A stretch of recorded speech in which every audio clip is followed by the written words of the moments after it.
Hello everyone, I am Sonam. Welcome back to my YouTube channel अपना विद्यालय। आज के इस वीडियो में हम आप सभी लोगों के लिए लाए हैं क्लास 12 हिंदी का मॉडल पेपर, जो कि आपके बोर्ड एग्जाम में बिल्कुल यही मॉडल पेपर आएगा। और ये हल सहित यानी आपको इस वीडियो में हम इस मॉडल पेपर के सभी प्रश्नों का हल भी कराएंगे, यानी हल सहित आपको ये मॉडल पेपर आज के इस वीडियो में हम प्रोवाइड करा रहे हैं। बस आप जितने भी मॉडल पेपर में हमारे इंपॉर्टेंट क्वेश्चन है, सिर्फ आप इन्हीं क्वेश्चनों को तैयार कर लीजिए।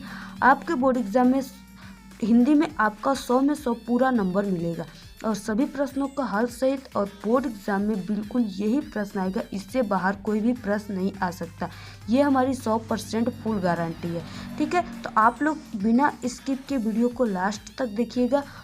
और सबसे पहले आप लोग वीडियो को कर दीजिए लाइक और चैनल को सब्सक्राइब, क्योंकि हमारे अपना विद्यालय यूट्यूब चैनल पे क्लास 12 हिंदी की संपूर्ण तैयारी कराई गई है। तो आप लोग सबसे पहले वीडियो देखने के लिए बेल आइकन को ज़रूर प्रेस कर दें। तो यहाँ पे अब शुरू करते हैं हम अपने मॉडल पेपर। किस तरीके से मॉडल पेपर में क्वेश्चन आते हैं, कितने कितने नंबर के आते हैं, तो ये आप सभी लोगों के लिए ये जो हिंदी का मॉडल पेपर है, आप सभी क्लास 12 में पढ़ने वाले स्टूडेंट के सभी लोगों के लिए ये मॉडल पेपर है। ओके, तो यहाँ पे हम देखेंगे अब इनके इम्पॉर्टेंट क्वेश्चन, किस तरीके से मॉडल पेपर में क्वेश्चन आपके आते हैं बोर्ड एग्जाम में। और बिल्कुल यही मॉडल पेपर आपके बोर्ड एग्जाम में आएगा। बिल्कुल बारीकी से आपको ट्रिक और टिप्स के साथ इसकी सॉल्यूशन भी इस वीडियो में मिलेंगी। तो शुरू करते हैं। तो यहाँ पे देखिए, जो आपकी हिंदी होती है वो 2 खंडों में बटी होती है, खंड क और खंड ख। तो आप अगर खंड क का आंसर लिख रहे हैं तो सबसे पहले अपने ऊपर वाली कॉपी के ऊपर वाले भाग पे आपको खंड क लिखना है, तभी उसके क्वेश्चन का आंसर लिखना है। जैसा कि अगर आपको नहीं पता है बोर्ड एग्जाम में कॉपी कैसे लिखे, तो चैनल पे वीडियो अपलोड है, वहाँ से जाकर देख सकते हैं। तो पहला जो क्वेश्चन है वो दिया हुआ है कि छायावादी काव्य की बृहद्रथी के रचनाकार नहीं है। महादेवी वर्मा जो है वो रचनाकार नहीं है। फिर उसके बाद नेक्स्ट है कि पल्लव के रचयिता हैं। ठीक है, ऑप्शन कई दिए हुए, सुमित्रा नंदन पंत, दिनकर, सूर्यकांत त्रिपाठी, राम कुमार वर्मा। तो ऑप्शन नंबर जो पल्लव के रचनाकार यानी कि पल्लव जो है जिसकी रचना है वो सुमित्रा नंदन पंत की है। ठीक है, ऑप्शन नंबर कौन सा राइट है, यानी ऑप्शन नंबर यहाँ पे पहला ये राइट है आप। ठीक है, फिर उसके बाद देखेंगे नेक्स्ट क्वेश्चन जो है वो सुकर खेत नामक स्थान संबंधित है। वो किससे संबंधित है, कई यहाँ पे ऑप्शन दिए हुए, कई कवि दिए हुए, लेकिन ये तुलसीदास से संबंधित है। जो सुकर खेत है वो किसकी रचना है, तुलसीदास का। ऑप्शन नंबर तीसरा राइट है। फिर उसके बाद देखेंगे नेक्स्ट, ठीक है, द्विवेदी युग की रचना नहीं है, यानी कौन सा रचना द्विवेदी युग जो होता है उनकी नहीं है। तो वो कौन सी रचना है, आंसू। ठीक है, आंसू क्यों है, क्योंकि जो आंसू है वो जयशंकर प्रसाद जी का रचना है। जयशंकर प्रसाद जी जो है वो छायावादी युग के कवि है, द्विवेदी युग के कवि नहीं है। तो यहाँ पे आंसू जो है वो द्विवेदी युग की रचना नहीं है। ठीक है, आप लोग नोट भी करते रहिए अपनी नोटबुक में। तो यहाँ पे फिर उसके बाद नेक्स्ट देखेंगे कौन सी कृति महाकाव्य नहीं है। यानी आप जानते हो कि रामचरितमानस जो है, हमने पहले ही बता चुका कि रामचरितमानस जो है वो तुलसीदास का है, साकेत मैथिली शरण गुप्त का है, यामा जो है महादेवी वर्मा का है, और पद्मावत भी क्या है, महाकाव्य। तो इसमें से कौन सा जो है वो महाकाव्य नहीं है, तो यामा क्या है, महाकाव्य नहीं है, जो कि महादेवी वर्मा का है। फिर उसके बाद नेक्स्ट तो यहाँ पे देखिए, अब देखेंगे हम प्रश्न नंबर 2, तार सप्तक का प्रकाशन वर्ष। देखिए, इससे पहले हमने प्रश्न नंबर 1 देखा जिसमें 5 क्वेश्चन आपको देखने को मिला ऑप्शन। अब इसके बाद प्रश्न नंबर 2 में भी 5 क्वेश्चन आपको देखने को मिलेगा। तो यहाँ पे देखिए, पहला है तार सप्तक का प्रकाशन वर्ष। ये क्वेश्चन बहुत ही इंपॉर्टेंट है और इससे रिलेटेड कई इंपॉर्टेंट क्वेश्चन आपके बोर्ड एग्जाम में आते हैं। तो यहाँ पे देखिए, जो तार सप्तक का प्रकाशन वर्ष हुआ था वो 1943 ईस्वी में हुआ था। ऑप्शन नंबर यहाँ पे ये राइट है, दूसरा। ठीक है, और इनके जो किए थे वो अज्ञे जी ने किया था, 3 तार सप्तक का प्रकाशन किया था, जिसमें से तार सप्तक का प्रकाशन वर्ष वाली इसमें पूछ रखा तो 1943 है। फिर उसके बाद देखेंगे नेक्स्ट क्वेश्चन प्रिय प्रवास महाकाव्य के रचयिता है। नेक्स्ट क्वेश्चन क्या है, प्रिय प्रवास महाकाव्य के रचयिता है। यहाँ पे ऑप्शन कई दिए हुए हैं, लेकिन ऑप्शन नंबर चौथा अयोध्या सिंह उपाध्याय हरिऔध जो है वो प्रिय प्रवास महाकाव्य के रचयिता है। ठीक है, ऑप्शन नंबर चौथा राइट है। फिर उसके बाद देखेंगे नेक्स्ट क्वेश्चन, नेक्स्ट है कि झरना के रचयिता है। तो झरना किसकी रचना है, वो है जयशंकर प्रसाद का। ऑप्शन नंबर तीसरा राइट है। फिर उसके बाद नेक्स्ट भी ज्ञान श्री भक्ति शाखा के प्रतिनिधित्व कवि हैं। तो ज्ञान श्री भक्ति शाखा के प्रतिनिधित्व कवि किसे माना जाता है, कबीर दास को। ऑप्शन नंबर चौथा राइट है। ठीक है। फिर उसके बाद देखेंगे नेक्स्ट क्वेश्चन। नेक्स्ट है कि निम्नलिखित में से कौन सा ग्रंथ आदिकाल का है। इसमें से कौन सा ग्रंथ जो है वो आदिकाल का है। तो यहाँ पे बीसल देवरासु जो है वो आदिकाल की ग्रंथ है। ठीक है, बहुत ही इंपॉर्टेंट क्वेश्चन है, बिल्कुल हूबहू यही क्वेश्चन आपके बोर्ड एग्जाम में आएगा, यही मॉडल पेपर आएगा। ठीक है, तो यहाँ पे बीसल देवरासु जो है वो निम्नलिखित में से कौन सा ग्रंथ आदिकाल का है, यानी कि इसमें से बीसल देवरासु जो है वो आदिकाल का रचना है, ग्रंथ है। फिर उसके बाद देखेंगे नेक्स्ट क्वेश्चन किस टाइप का आता है। नेक्स्ट क्वेश्चन जो है वो निम्नलिखित गद्यांशों में से किसी एक गद्यांश के आधार पर दिए गए प्रश्नों का उत्तर आपको लिखना होता है, जो कि आपका यहाँ पे 2 गद्यांश दिए रहेंगे। पहले गद्यांश का अगर आपको आंसर पता है, 5 क्वेश्चन आपको नीचे दिया रहेगा, तो आप लोग पहले को हल कीजिए, अगर नहीं पता है तो दूसरे को। ये आपका 5 क्वेश्चन रहेंगे जो कि 2-2 नंबर के रहेंगे। अगर पाँचों क्वेश्चन सही किए तो 10 नंबर आप यहाँ से प्राप्त करके बल्ले बल्ले हो जाएंगे। ठीक है, तो यहाँ पे आपको 10 नंबर मिलेंगे। इस तरह आपको पैसेज दिया रहेगा। अगर आपको पैसेज पहचानने नहीं आ रहा है कि ये किस पार्ट से है, तो आप लोग हमारे अपना विद्यालय यूट्यूब चैनल पे गद्यांश पहचानने की ट्रिक को सर्च कर सकते हैं, या वीडियो अपलोड है वहाँ से आप लोग देख सकते हैं ट्रिक से किस तरह से पहचानेंगे गद्यांश को। ठीक है, कि ये किस पार्ट का है, तो आप लोग अगर नहीं देखे तो वहाँ से देख सकते हैं। तो इसका देखिए यहाँ पे दिया हुआ है पैसेज, और यहाँ पे कुछ पैसेज दिए हुए हैं। ठीक है, और नीचे इसका आपको दिया रहेगा क्वेश्चन। 5 क्वेश्चन दिए रहेंगे जिसको आपको पढ़कर इसका आंसर लिखना होता है। इसी प्रश्न में से कुछ क्वेश्चनों का आंसर लिखना होता है और कुछ आप याद करके लिखना होता है। जैसे पहला है उपयुक्त गद्यांश किस शीर्षक से उद्धृत है।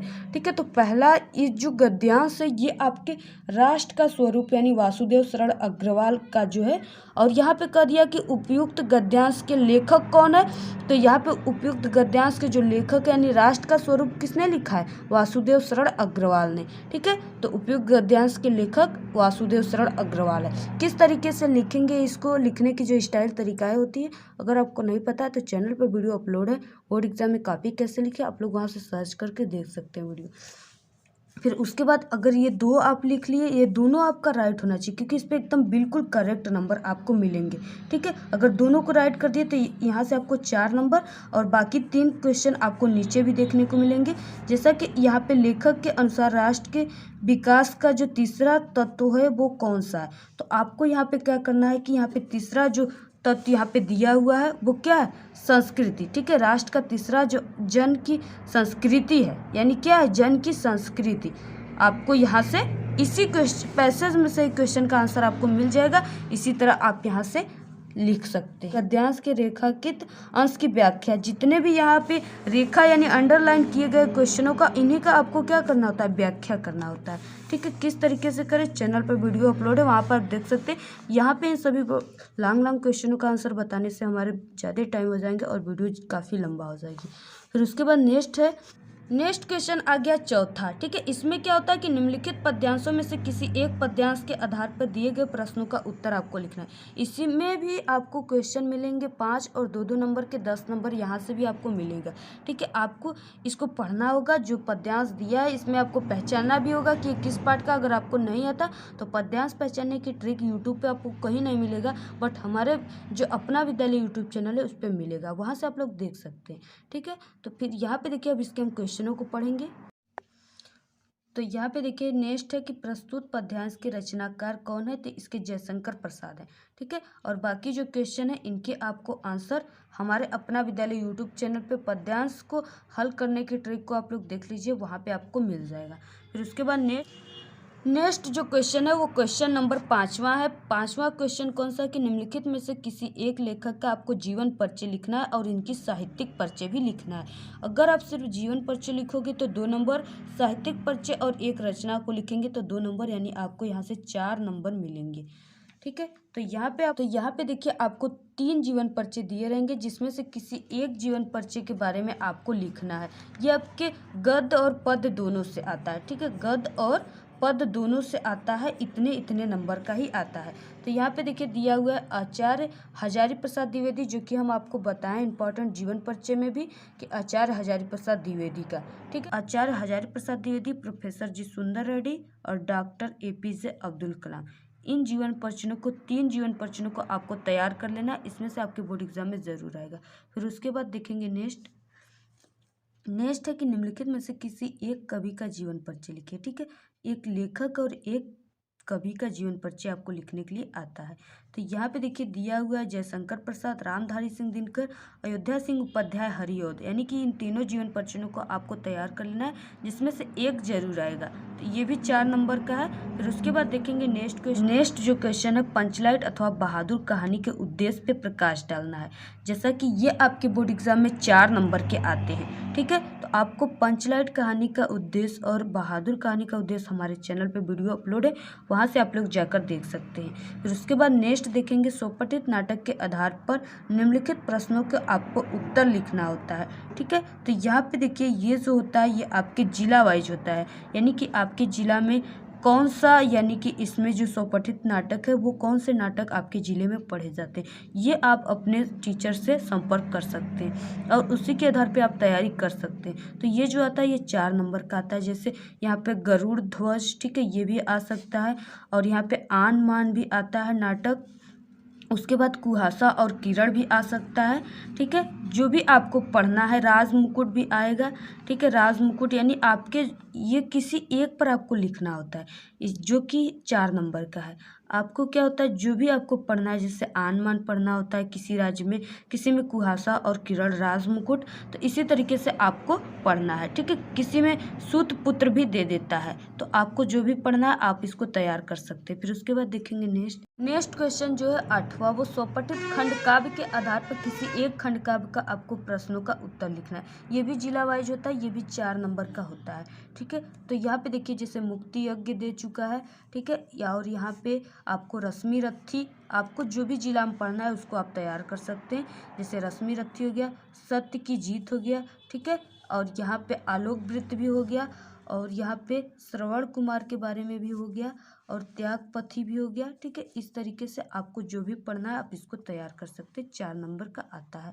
नेक्स्ट खंड ख में क्या है कि निम्नलिखित अवतरणों का संदर्भ सहित हिंदी में अनुवाद करना है। तो ये देखिए संस्कृत दिनदर्शिका का क्वेश्चन होता है, जो कि 7 नंबर का होता है। इसमें आपको श्लोक भी आता है और यहाँ पे पैसेज टाइप का भी दे दिया होता है। इसको आपको चूज करना है ये किस पार्ट से है, और इसके इम्पॉर्टेंट, इसके मतलब कि इसका संदर्भ भी लिखना है और इसका अनुवाद भी करना है। तो संदर्भ लिखेंगे तो 2 नंबर, अनुवाद भी करेंगे तो आपको 5 नंबर, 7 नंबर यहाँ से मिलेंगे। इसको आपको यहाँ पे देखिए जो है यम सर्वज्ञम, ठीक है, आत्मज्ञम सर्वज्ञम पाठ से ये अवतरित है। ये अब इसका आप लोग संदर्भ हमारे चैनल पे अपलोड है वीडियो, वहाँ से जाकर देख सकते हैं। फिर उसके बाद इसमें अथवा भी करके दिया रहेगा। आपको ये समझ में आया तो इसको लिखिए, अगर नहीं आया समझ में, आपको ये वाला आ रहा है, इसका अनुवाद आ रहा है, तो आप लोग यहाँ पे ये वाला क्वेश्चन को करिए, यानी कि सेकंड अथवा जो दिया है। ठीक है, ये महामना मालवी पाठ से अवतरित है। फिर उसके बाद देखेंगे नेक्स्ट क्वेश्चन, देखिए जो दिया हुआ है वो ख है, यानी कि 9 का ख। इसमें क्या होता है, श्लोक दिए होते हैं, जैसे हमने बताया आपको संस्कृत दिनदर्शिका की। तो ये भी आपको 2 नंबर संदर्भ पे, 5 नंबर अनुवाद पे, 7 नंबर मिलेंगे। तो यहाँ पे अथवा दिया रहेगा, आपको किसी एक पर लिखना है। इसका आ रहा है तो इस पर, अगर नहीं आ रहा तो दूसरे वाले का। ठीक है, तो आपको संदर्भ लिखना है। जैसे ये जो दिया हुआ श्लोक, ये सुभाषित रत्नानी पाठ से लिया गया है। ठीक है, ये इसमें आपको संदर्भ में लिखना है, फिर उसके बाद इसका अनुवाद करना है आपको। ठीक है, फिर उसके बाद देखिए नेक्स्ट देखेंगे आपका जो बोर्ड एग्जाम में आता है, इसका आपको आंसर हमारे अपना विद्यालय यूट्यूब चैनल पर वीडियो अपलोड है, वहाँ से आप लोग जाकर देख सकते हैं। फिर उसके बाद नेक्स्ट जो है वो है 10वां क्वेश्चन, यानी निम्नलिखित मुहावरा और लोकोक्तियों में से किन्हीं 2 के अर्थ आपको लिखना है और उसका वाक्य प्रयोग करना है। और आपको यहाँ पे अर्थ एक का लिखेंगे तो 1 ही मिलेगा, दोनों का करेंगे तो 2 नंबर आपको यहाँ पे मिलेगा। जैसे यहाँ पे दिया हुआ है कि आप भला तो जग भला। ठीक है, पहला क्या दिया हुआ है, आप भला तो जग भला। तो यहाँ पे देखिए जो इसका वाक्य प्रयोग होगा वो होगा कि अच्छे व्यक्ति की जो दृष्टि होती है वो सबके लिए अच्छे ही होते हैं। जैसे, ठीक है, फिर उसके बाद आप इसका वाक्य प्रयोग करेंगे किस तरीके से, जैसे वाक्य प्रयोग इसका होगा कि दूसरों की चिंता छोड़कर पहले अपना कल्याण करो। ठीक है, तुम्हारा कल्याण होगा तब सबका होगा, क्योंकि आप भले तो जग भला। तो ऑप्शन यानी कि मुहावरा इस तरीके से आप करेंगे तो आपको 1 नंबर। जैसे गड़े मुर्दे उखाड़ना, यानी बीती हुई बातों को उखाड़ना। ठीक है, कोई भी दोस्त आपका जैसे पुराने बातों को उखाड़ रहा है तो आप लोग वहाँ पे कह सकते हो कि गड़े मुर्दे क्यों उखाड़ते हो। ठीक है, तो उसी तरीके से ये भी है मुहावरा, आप इसका आंसर लिख लीजिएगा। नेक्स्ट है आधा तीतर आधा बटेर। ठीक है, आपको किसी दो का ही अर्थ लिखना है। जैसे इस तरीके से घर की मुर्गी दाल बराबर, यानी घर की चीज़ों की कोई भी कीमत नहीं होती है, ठीक है। और फिर उसके बाद आपको यहाँ पे उंगली पर नचाना है, यानी अपने बस में कर लेना। यानी आपको इतना दिया हुआ है जिसमें से आपको 2 लिखना है। आराम से आप लोग लिख सकते हो और 2 नंबर यहाँ से गेन कर सकते हो। फिर उसके बाद देखेंगे नेक्स्ट क्वेश्चन। नेक्स्ट क्वेश्चन जो है, निम्नलिखित शब्दों का आपको संधि विच्छेद करना है और सही विकल्प चुनकर लिखना है।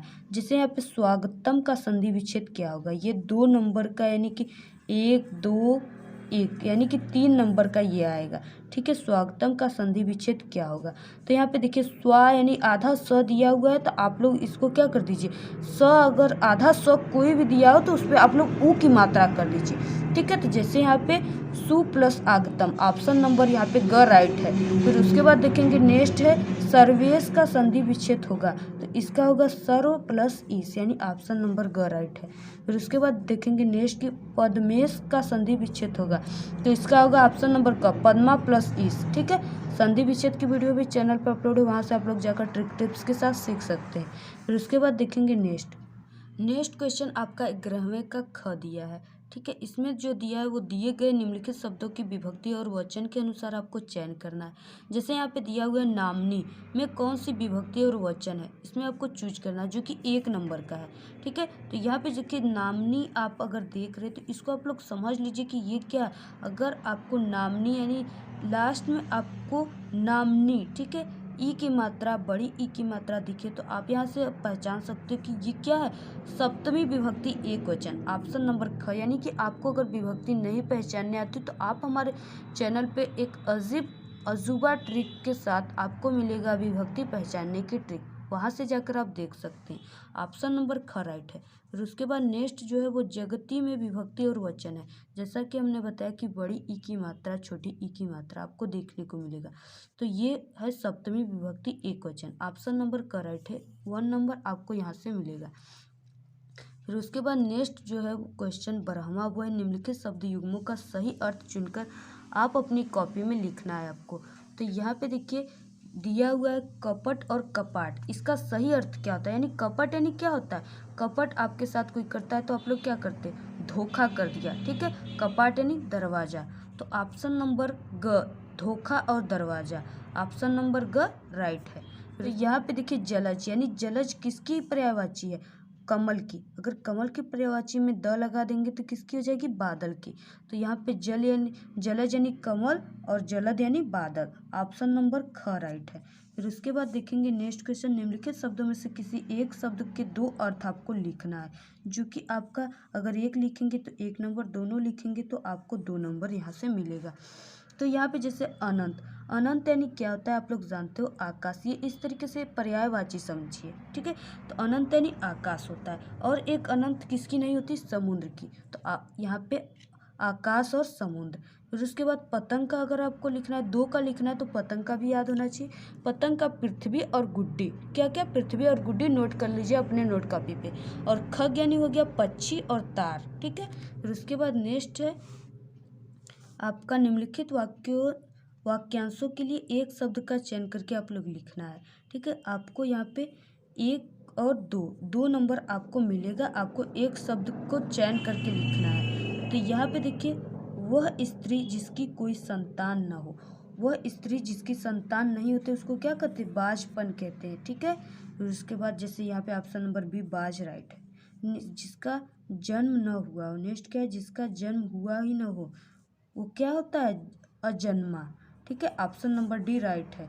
तो यहाँ पे अगर दोनों कर दिए तो 2 नंबर आपको यहाँ से मिल गया। फिर उसके बाद नेक्स्ट जो है वो निम्नलिखित में से किसी 2 को आपको शुद्ध करना है, यानी अशुद्ध दिया हुआ है आपको उसको शुद्ध करना है, ठीक है, जो कि एक यानी कि 2 नंबर का है। दिया हुआ है केवल 4 रुपये मात्र चाहिए, तो ये क्या है, अशुद्ध दिया हुआ है, और इसको आपको शुद्ध करके लिखना होगा तो क्या हो जाएगा, 4 रुपये मात्र चाहिए, ठीक है, इस तरीके से। फिर उसके बाद आपको जैसे यहाँ पे हवा ठंडी बह रही है, तो यहाँ पे हवा ठंडी नहीं बह रही है, ठंडी हवा बह रही है, ठीक है। इस तरीके से आपको शुद्ध करना है। जैसे यहाँ पे अनेकों बार देख चुका हूँ, तो यहाँ पे अनेकों नहीं, अनेक बार देख चुका हूँ। आप लोग कहते हो ना कि अनेक बार देख चुका हूँ, अब नहीं होनी चाहिए ऐसी गलती, ठीक है। तो उस तरीके से फिर उसके बाद देखेंगे नेक्स्ट नेक्स्ट जो है वो हास्य रस अथवा वीर रस की उदाहरण सहित परिभाषा, जैसा कि आज ही हमारे चैनल पे अपलोड हुआ है हास्य रस की परिभाषा, बल्कि कई ट्रिक और टिप्स के साथ। तो आप लोग अगर नहीं देखे वीडियो तो आप लोग देख लीजिएगा। और वीर रस की भी वीडियो हमारे चैनल पे अपलोड है, वहाँ से आप लोग ट्रिक टिप्स के साथ कई सरल उदाहरण के साथ आप लोग वीडियो देख सकते हैं। नेक्स्ट है अनुप्रास अथवा रूपक अलंकार की लक्षण उदाहरण, ये भी आपको हमारे चैनल पे मिलेंगे, जो कि आपको 2 नंबर का ये रहेगा, 2 नंबर का ये भी, ठीक है। 2 नंबर के दोनों रहेंगे, आपको यहाँ से 2 नंबर प्राप्त हो जाएगा। चौपाई अथवा सौठा छंद का लक्षण आपको मिलेगा चैनल पे, किस तरीके से लिखेंगे पूरे के पूरे 2 नंबर मिलेंगे, इसको भी बताया गया, वहाँ से जाकर आप देख सकते हैं। नेक्स्ट है क्वेश्चन 14वां, किसी विद्यालय के प्रबंधक के नाम प्रवक्ता पद पर अपनी नियुक्ति हेतु आपको आवेदन पत्र लिखने की ट्रिक और टिप्स चैनल पे अपलोड है, वहाँ से आप लोग जाकर देख सकते हैं। इस टॉपिक पे भी वीडियो अपलोड है, और ये जो आता है ये आपके बोर्ड एग्जाम में 6 नंबर का आता है, ठीक है। तो आप लोग इसको बिल्कुल तैयार कर लीजिए, इसमें अथवा भी करके दिया रहेगा, ठीक है। आपको जो भी पसंद आए, जिस पे आपको याद है, आप उस पे लिख सकते हो। नेक्स्ट है कि निम्नलिखित विषयों या शीर्षकों में से किसी एक पर आपको अपनी भाषा शैली में निबंध लिखना है, जो कि लास्ट क्वेश्चन है 15वां, ठीक है, जो कि 9 नंबर का आता है। तो इसमें आपको 1 रहेंगे, हम रहेंगे, पहला ये निबंध रहा। दूसरा स्वास्थ्य के सारे सुखों का मूल है, स्वास्थ्य सारे सुखों का मूल है, ठीक है। तीसरा राष्ट्रीय एकता आतंकवाद, चौथा, ठीक है। तो इन सभी पर आपको क्या करना है, निबंध तैयार कर लेना है। तो ये रहे हमारे इम्पॉर्टेंट मॉडल पेपर, जो कि आपके बोर्ड एग्जाम में बिल्कुल इसी तरह के क्वेश्चन आएंगे, और यही मॉडल पेपर हूबहू आपके बोर्ड एग्जाम में आएगा। इसलिए आप लोग इसको बिल्कुल तैयार कर लीजिए, और हमने जितना भी आंसर बताया नोट करके कॉपी में डेली उसको प्रैक्टिस करिए लिखने का, और उसको तैयार कर लीजिए। इसी तरह ट्रिक और टिप्स के अनेक वीडियो हमारे चैनल पे अपलोड है, आप लोग एक बार विजिट जरूर करिएगा। और एक हमारा करेक्ट शिक्षा यूट्यूब चैनल है, उस पर भी आपके क्लास 12 की क्लास 10 की तैयारी कराई जा रही है बोर्ड एग्जाम की, वहाँ से आप लोग चैनल को सब्सक्राइब ज़रूर कर लीजिएगा। और एक टेक्निकल लवली यूट्यूब चैनल है, उसको भी सब्सक्राइब ज़रूर कर लीजिएगा। ओके, हाँ, एक हमारा करेक्ट शिक्षा यूट्यूब चैनल है, जिसपे क्लास 12 के बोर्ड एग्जाम की तैयारी कराई जा रही है, उस चैनल को भी आप लोग सब्सक्राइब कर लें, और एक छोटी सी प्यारी सी अपनी कमेंट कर दें। और एक हमारे सेकंड चैनल टेक्निकल लवली है, उसको भी आप लोग सब्सक्राइब जरूर कर लें। तो आज के इस वीडियो में इतना ही। आपको वीडियो कैसा लगा? अगर वीडियो पसंद आए तो एक बड़ा सा लाइक कर दें, चैनल को सब्सक्राइब करके बेल आइकन को जरूर प्रेस कर दें। Thank you, all the very best, bye bye.